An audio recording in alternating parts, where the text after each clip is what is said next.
જૂનાગઢની ભવના તળેટીમાં પારસધામ ખાતે રાષ્ટ્રીય સંત નમ્રમુનિ મહારાજ પ્રેરિત આહાર યુવા સેવા ગ્રુપ દ્વારા આગામી તારીખ 4 ઓક્ટોબરથી 5 ઓક્ટોબર સુધી આયોજન કરેલ છે।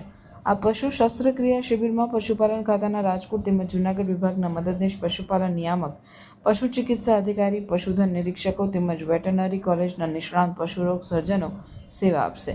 તેમજ પશુપાલન ખાતાના જૂનાગઢ, અમરેલી, પોરબંદર, ગીર સોમનાથ અને દીવભૂમિ દ્વારકા જિલ્લાના મદદનીશ પશુપાલન નિયામક, પશુ ચિકિત્સા અધિકારી તેમજ પશુધન નિરીક્ષક મળી કુલ 16 જેટલા અધિકારી કર્મચારીઓ ફરજ બજાવશે।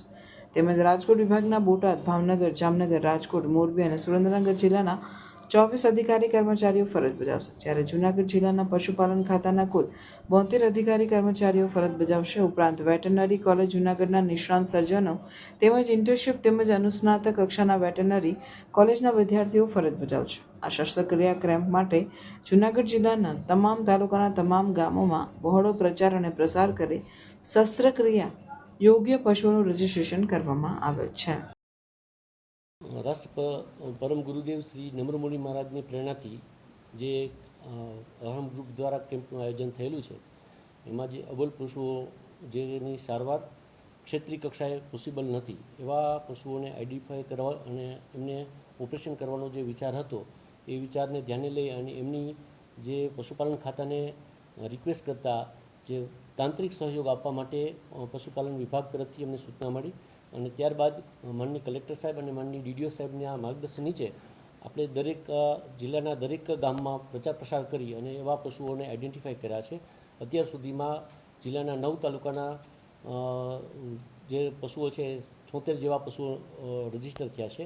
આ ઉપરાંત જે સંસ્થા દ્વારા જૂનાગઢ જિલ્લા સિવાયના અમરેલી, પોરબંદર, ગીર સોમનાથમાં પણ પ્રચાર પ્રસાર કરેલો છે, તો એમાંથી પણ 20-25 જેટલા પશુઓ આવવાની સંભાવના છે। એટલે કુલ મળીને 100 જેવા પશુઓની આપણે 2 દિવસમાં સારવાર કરશું।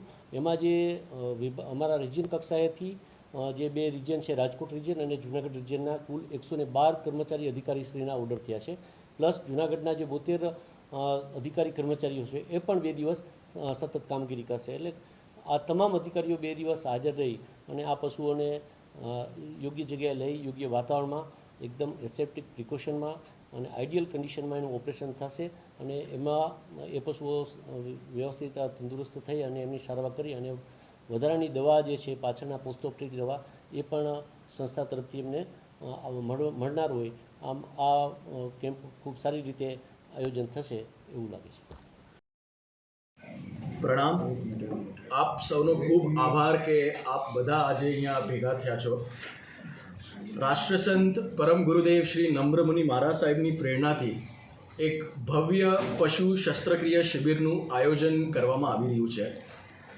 અરમ યુવા સેવા ગ્રુપ અને પશુપાલન વિભાગના સહયોગથી આ એક નિઃશુલ્ક શસ્ત્રક્રિયા શિબિરનું આયોજન ગિરનારની પાવન ભૂમિ પર 4 અને 5 ઓક્ટોબરના અરેન્જ કરવામાં આવ્યું છે।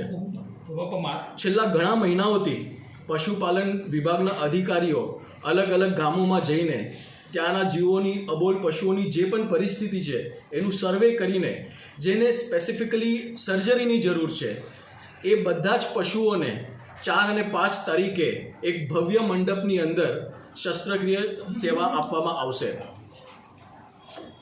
આ કેમ્પની પાછળ હેતુ એ જ છે કે અબોલ જીવોને પણ સૌથી સારી સારવાર મળે, એમને જે પણ તકલીફ છે, જે પણ પીડા છે, અત્યારના ઘણા બધા કેસીસ રજિસ્ટર થઈ ગયા છે।